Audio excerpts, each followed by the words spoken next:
Olá! De novo, o canal Entre Linhas da História apresenta para você Uma Carona na História, onde nós vamos passear pela cidade e oferecer uma carona a um amigo e conhecer um pouquinho da sua história. Para que isso aconteça, o canal Entre Linhas da História tem o apoio da CRN, Central de Rádio Notícias, do Jornal de Itatiba, da Associação Pro Memória de Itatiba, do Acervo Foto Paródia e também do artista plástico Pedro Gava. E contamos com o patrocínio de Serraria Santo Antônio, Lazuli Hotel, Empresas Murra Azul Parada Completa e também da Retífica Itatiba. Vamos ver se a gente consegue nessa manhã gostosa encontrar mais uma pessoa que esteja precisando de carona. Aceite a nossa carona e participe de Uma Carona na História. É, a carona do PhD.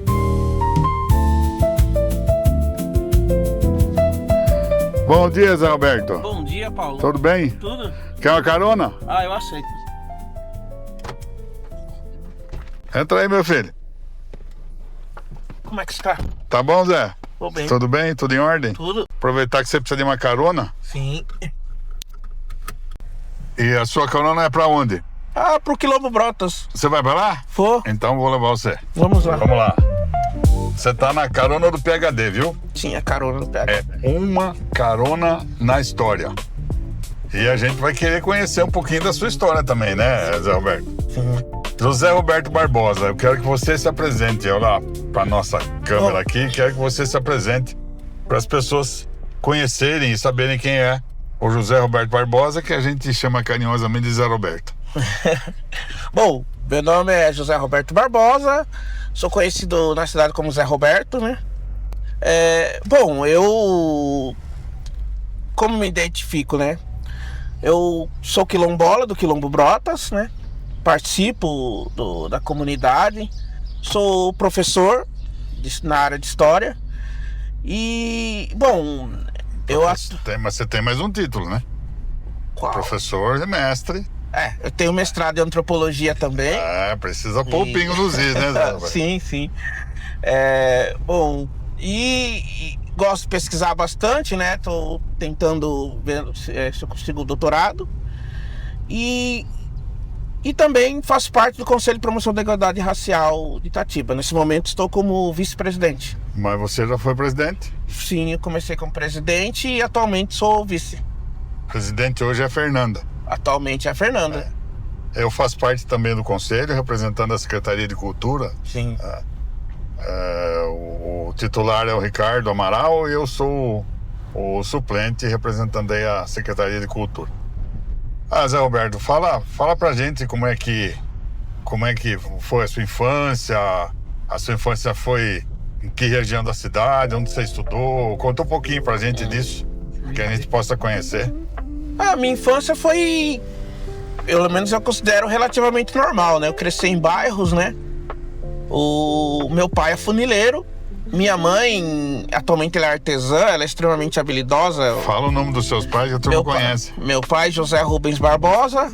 Minha mãe, Amélia Catarina de Araújo Barbosa, né? Meu pai é funileiro desde muito jovem. Na minha opinião, ele é o melhor de Itatiba. E minha mãe, ela é uma artesã, uma grande artesã. Ela, desde que conheço, ela sempre teve habilidades manuais, assim, que eu admiro bastante, né? Embora eu não tenha essas habilidades. E a minha infância foi relativamente normal, né? Que bairro foi, Zé? Então, eu cresci no bairro Vale Verde, desde 2 anos, né? Minha família pertence ao Quilombo, né? Mas muitos não moravam exatamente em vários dentro. locais da cidade, né? Meus pais atualmente moram no Quilombo, mas eu, desde os 2 anos, minha família se mudou pro bairro Vale Verde, né?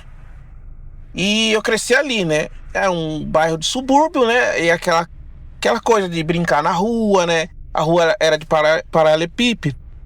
Coisa boa, né? Sim, as brincadeiras de criança nas férias, então a gente ficava até mais tarde, né? Aí várias brincadeiras. Aí vem aquele subiu, a criançada voa pra casa. Eu lembro que o código pra mim, pro meu irmão mais velho, né? Tem a minha irmã mais nova, assim, pra entrar era o assobio do meu pai. Acertei então, hein? Acertou, em cheio. O meu pai chamava, daí que esse período das férias a gente ficava até mais tarde, né? Tinha vezes que as pessoas da rua, vamos fazer vôlei. Aí, tipo, inclusive pessoas adultas participavam, assim, no período das férias, geralmente à noite, assim. Colocava-se uma corda num poste, uma corda no outro, e aquilo era vôlei. E várias outras brincadeiras que as crianças faziam, né? Tinha as festas juninas também, que era uma coisa coletiva. E você começou estudando onde, Zé Roberto? Eu fiz o ensino fundamental na escola Isolina, né? Isolina. Antiga escola Isolina Pereira de Rosa. No Cruzeiro, né? Sim, Salestre, aqui né? no Salestre. Salestre, isso. E eu fui do pré, na época eles tiveram pré, até terminar o fundamental, né? Até o fim do fundamental, que antigamente era a 8ª série, né?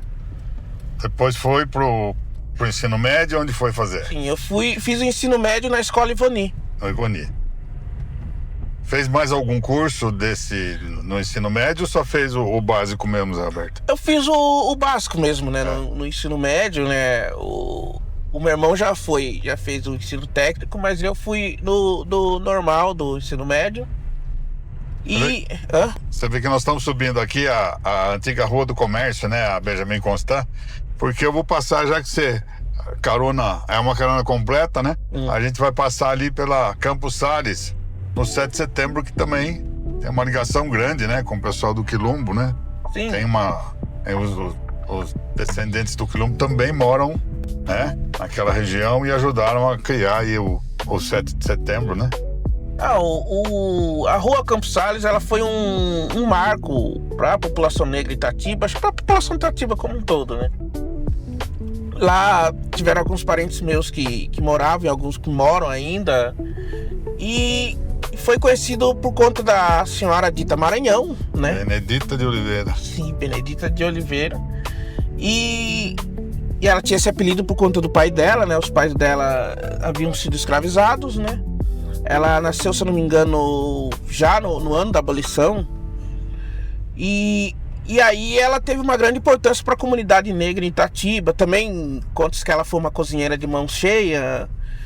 E aí ela organizava, por exemplo, tem as Irmandades Negras em Itatiba. Teve a Irmandade São Benedito e a Irmandade Nossa Senhora. E tinha as festas. Ela era uma das pessoas que ficava à frente. Teve o cordão carnavalesco.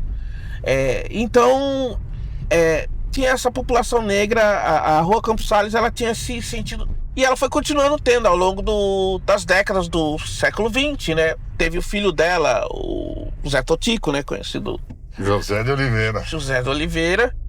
E ele, filho dela, ele continuou, né? Ele foi por muitos anos. Aí, com o tempo, a população negra teve diferentes clubes, né?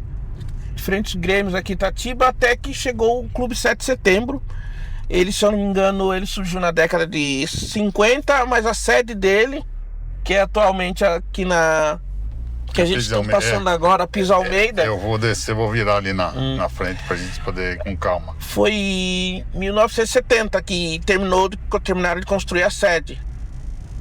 E hoje continua em atividade ainda, Continua em atividade, né? A comunidade se reúne aí para festas, para sambas. Sim.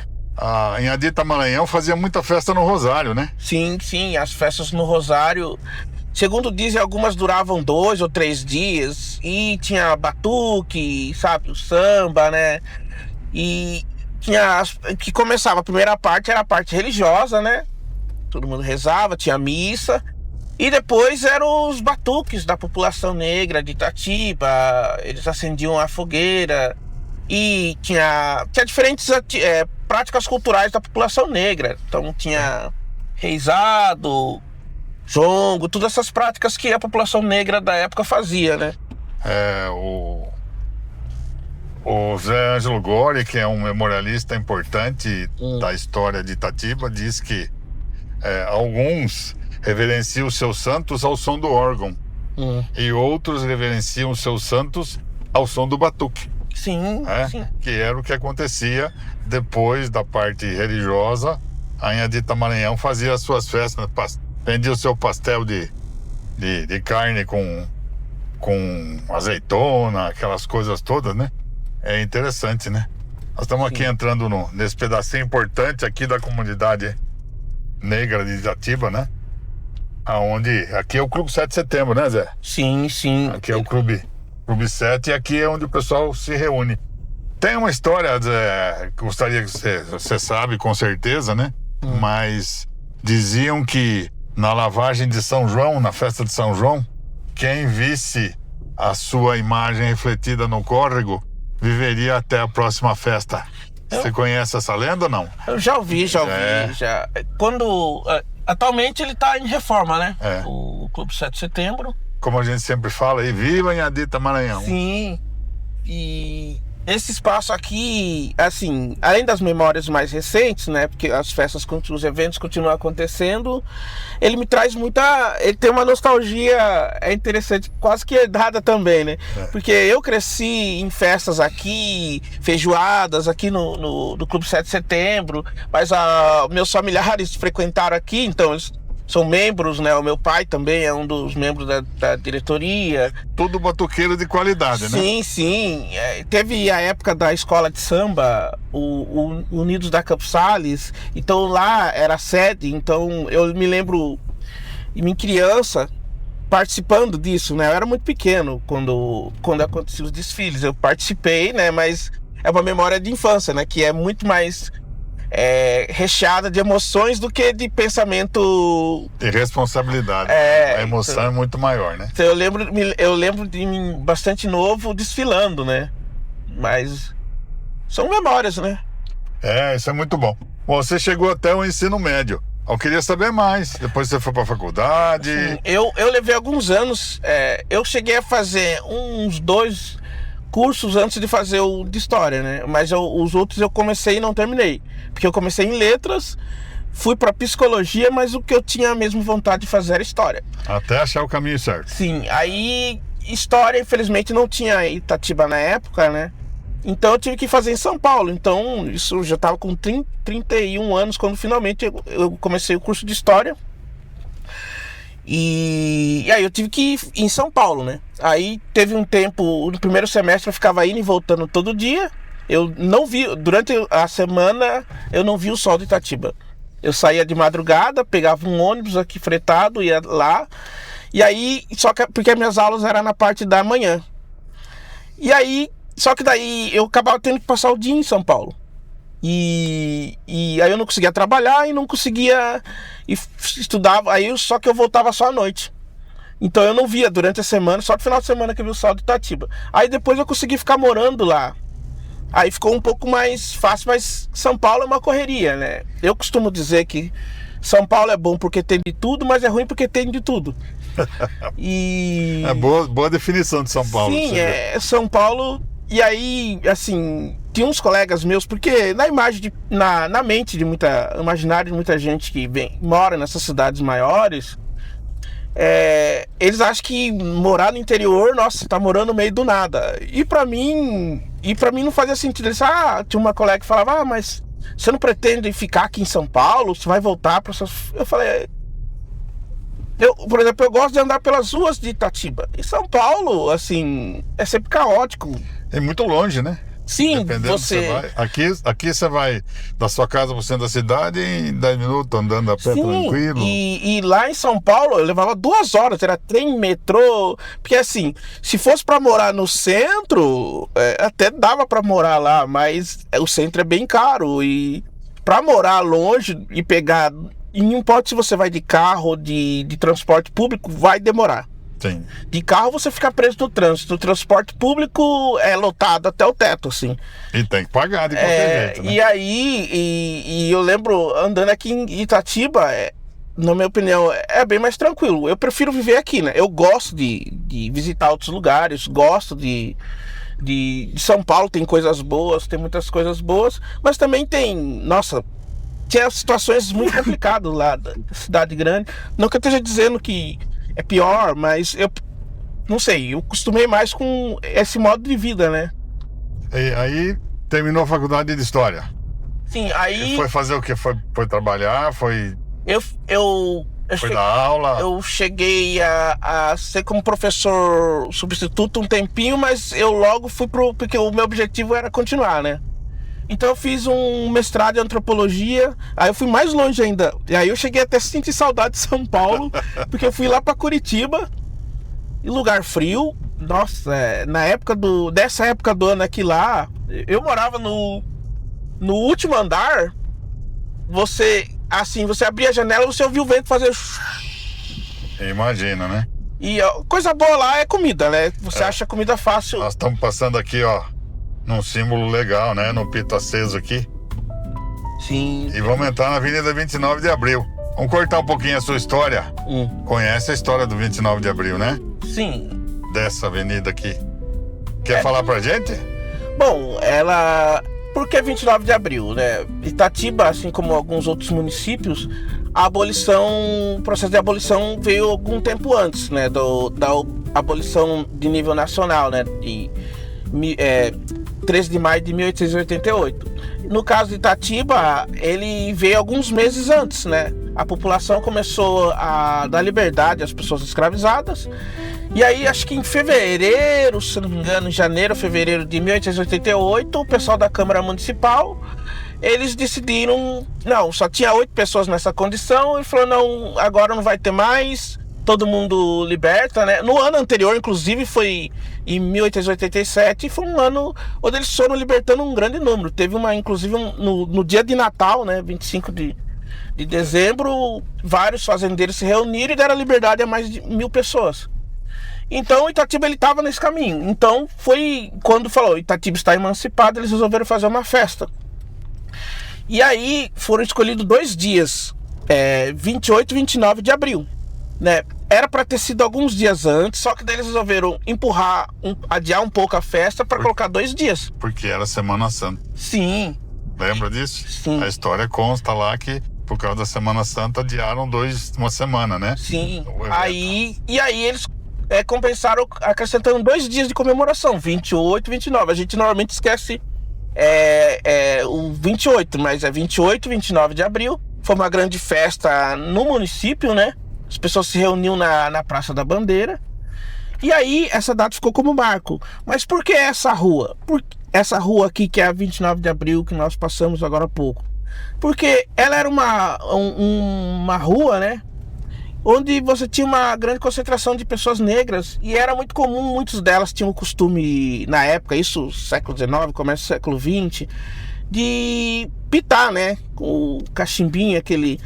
E aí, à noite... O pito de barro, né? É o pito de barro. E aí o pessoal comenta que à noite, né, as pessoas, por exemplo, estivessem na colina ali, que é do centro, olhava ali, parecia um monte de estrela, né? E aí foi apelidado de Rua do Pito Aceso, né? Isso estamos baseando muito assim no que me contaram, né? Mas essa é a história que está escrita, Zé. Sim. Essa é a história que a gente conhece porque essa história que está relatada por vários memorialistas. Sim. Né? Então a gente acredita que eles não estejam todos eles mentindo pra gente, né? Eu não, naturalmente nós não chegamos a pegar, não sei se... Graças a Deus, né? Porque senão a gente ia ter idade de Matusalém, né? Sim, mas aí os mais velhos contam essa história, né? Que você via, parecia um céu estrelado, né? O pessoal pitando. E aí essa rua, quando foi, acho que não me engano, na década de 70, né? Aí você me corrija, que fizeram esse monumento, não foi? Ali foi em 88. No centenário. Isso, o monumento é do arquiteto Cid Camargo. Sim. Que são 2 pitos, né? São 2 pitos. 2 pitos, se você olhar bem, bem em frente ao Mercadão, tem 2 pitos, né? Simbolizando, né? Já me perguntaram uma vez, mas por que esse formato? Daí eu falei, repara bem, são 2 pitos. Daí que a pessoa, são 2 pitos. Bom, eu acho que foi importante essa memória, esse monumento para lembrar isso, né? E aí essa rua, ela se conhecida como 29 de abril. Eu faço sempre, quando eu converso com as crianças, em palestras, você sabe, você dá aulas e eu geralmente faço palestras para as crianças, 30 anos de história, então a gente adquirir um pouquinho de conhecimento. Eu sempre deixo bem frisado para as crianças, ou para quem quer que seja que eu esteja falando, que é muito importante a gente pensar que não foi a assinatura de um documento que transformou algumas pessoas de vilão em herói. aquilo foi simplesmente um ato. A gente tem que repensar muito, né? Porque, olha, viraram heróis. Não é viraram heróis. Essas pessoas simplesmente criaram uma consciência influenciada por outras pessoas, né? E acabaram com aquilo que é uma das maiores atrocidades que já aconteceu no mundo, né? Não vou falar do Brasil, no mundo, né? Sim. Continua aí, Zé. Você fala melhor que eu. Não, por exemplo, eu já tive a oportunidade também de falar em algumas escolas de Itatiba e algumas de fora. E geralmente quando eu falo sobre o processo de final da escravidão, uma coisa que eu tive a oportunidade de poder estudar, né? São coisas assim que eu não tive na nossa época de escola, não se ensinava tanto sobre isso, né? E eu tive a oportunidade de estudar as formas de resistência da população negra da escravidão, aquilo que o sociólogo Clóvis Moura chamava de quilombagem. E os clubes de emancipação, né? Sim. Os clubes emancipadores também, né? Sim, eram sociedades que reuniam dinheiro para comprar alforria e libertar os escravizados, né? Sim, teve no Brasil, né? Itatiba fez parte desse movimento, né? Aí, como eu comentei, Itatiba não foi a única cidade a dar o final da escravidão legitimada, né? Antes da Lei Áurea.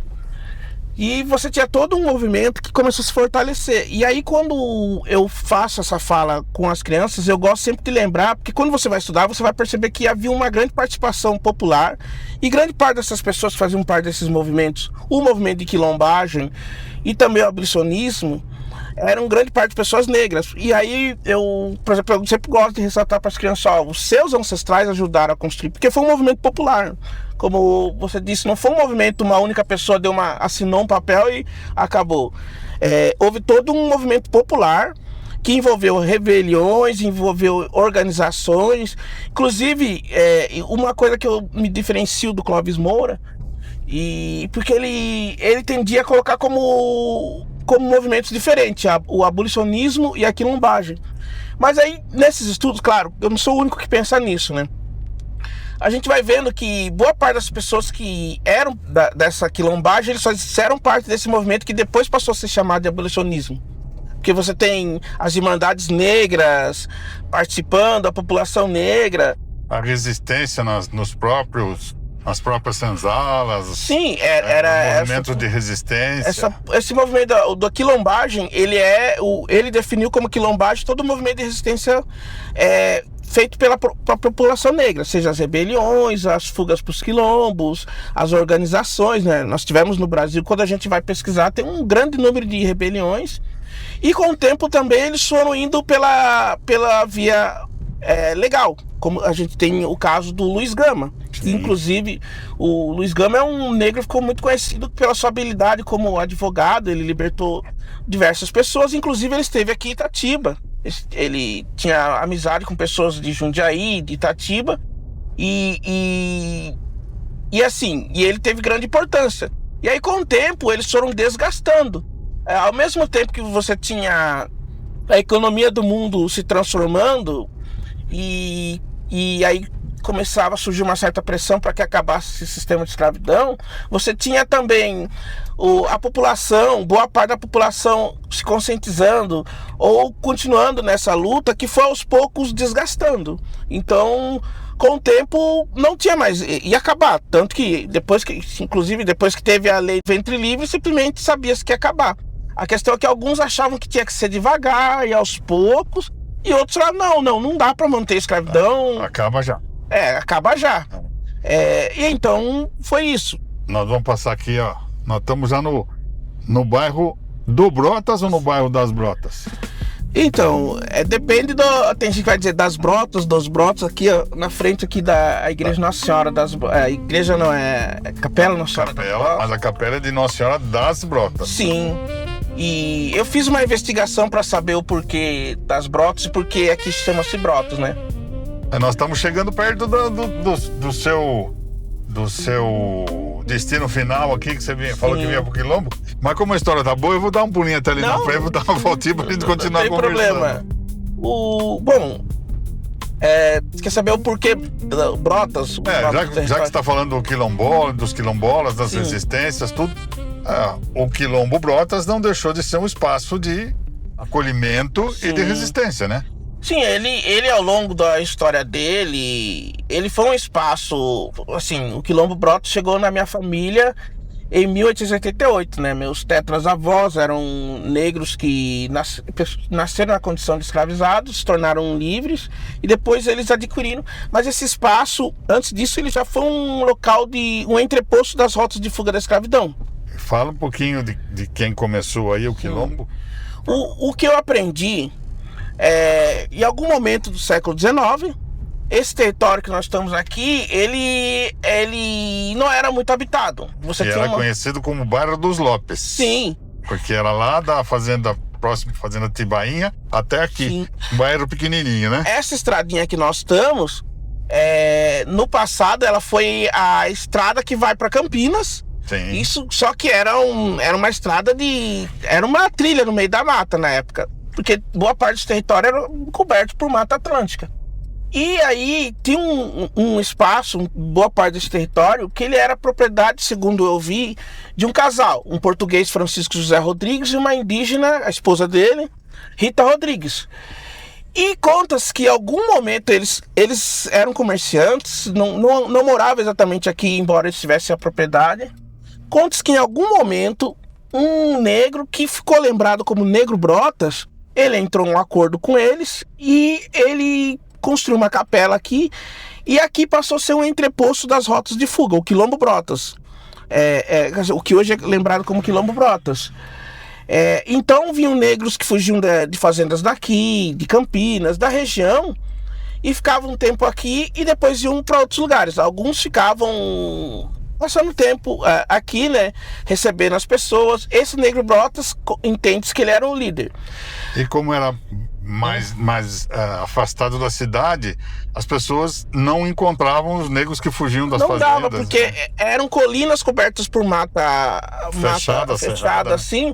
Então quem estava, por exemplo, ali no que hoje é o centro de Itatiba, ali na colina que hoje é o centro, ele não via nada aqui. Então era mais fácil o pessoal se esconder, né? E conta-se que pelo menos eu soube mais recentemente que houve pelo menos 2 tentativas de acabar com esse quilombo, né? Foi informado, saiu no jornal de Campinas, na estrada que vai para Itatiba, como ele chamava essa estrada que nós estamos, tem um quilombo e tal. É 1830 a primeira?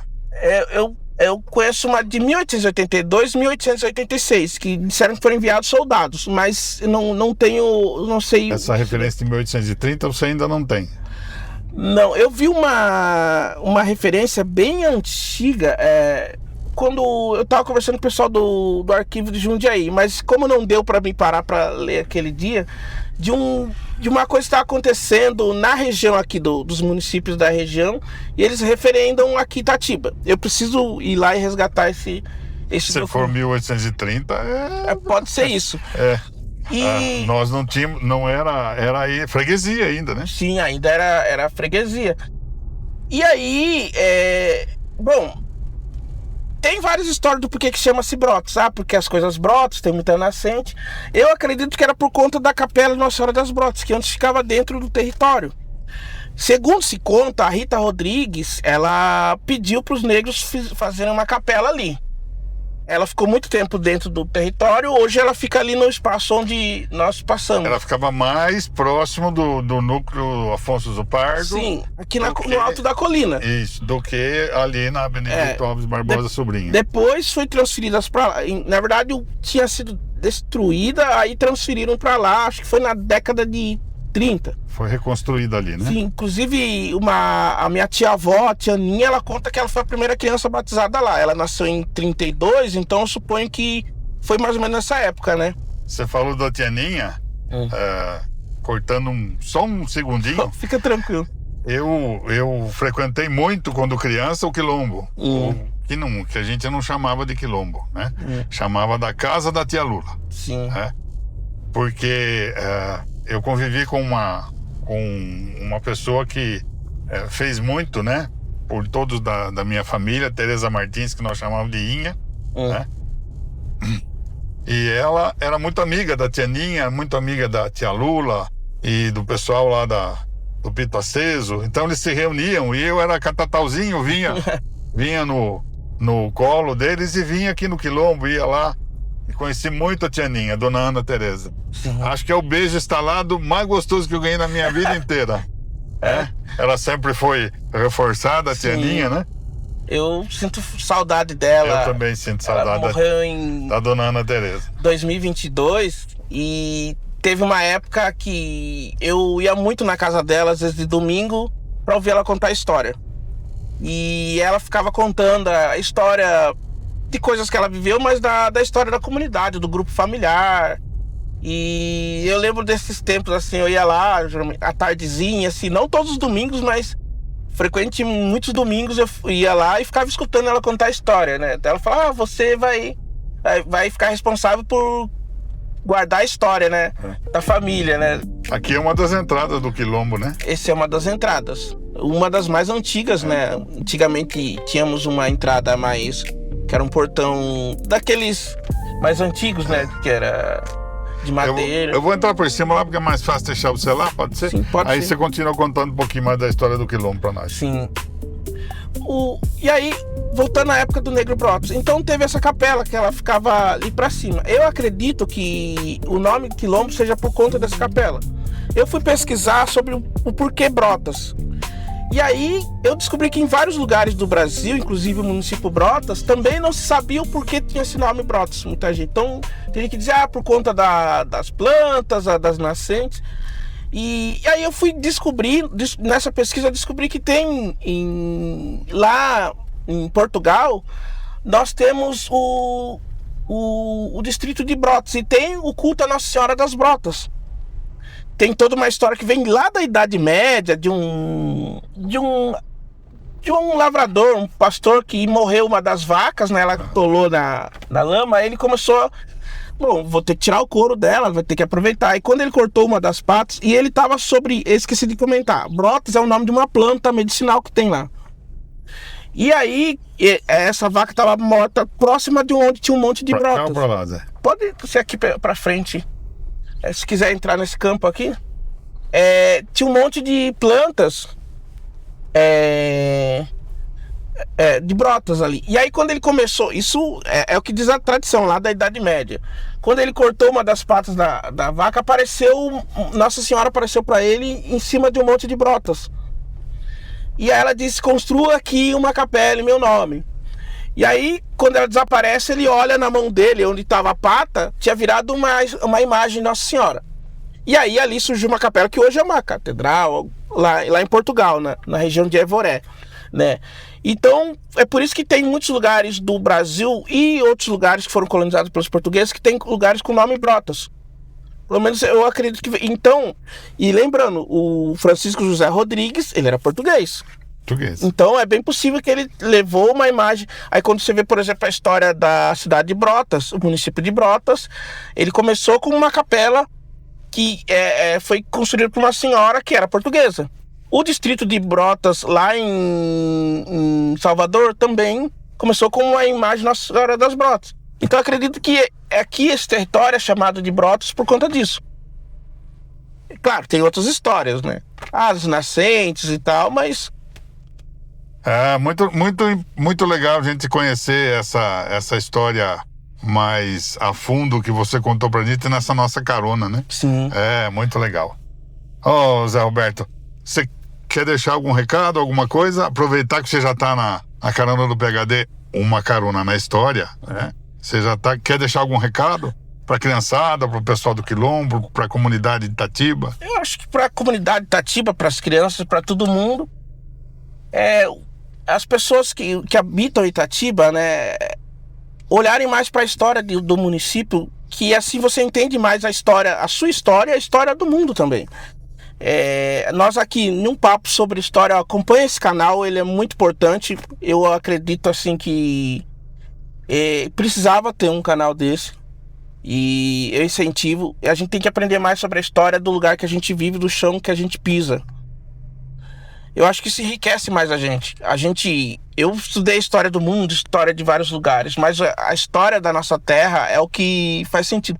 Não à toa, por exemplo, um dos filmes de viagem de tempo que mais faz que as pessoas mais se lembram é De Volta para o Futuro, onde ele não viaja para um outro tempo, para um grande evento histórico. Ele vê a história da terra dele, da família dele. Porque isso faz as pessoas pensar muito, como seria se eu voltasse na época, a época que meus pais eram novos, ou como era a minha cidade naquela época. Eu acho que saber a história da sua cidade contribui muito. Eu acho que é isso, esse recado. Então, depois desse recado do Zé Roberto, o que eu vou falar? Zé, agradecer você a oportunidade de abrir o seu conhecimento aqui pra gente, né, no canal Entre Linhas da História. Eu vou, como eu sempre termino, né, agradecer a você, né, por permitir que a gente colocasse esse nosso bate-papo no ar e frisar que no canal Entre Linhas da História você conhece a minha, você conhece a sua, a nossa história. Forte abraço.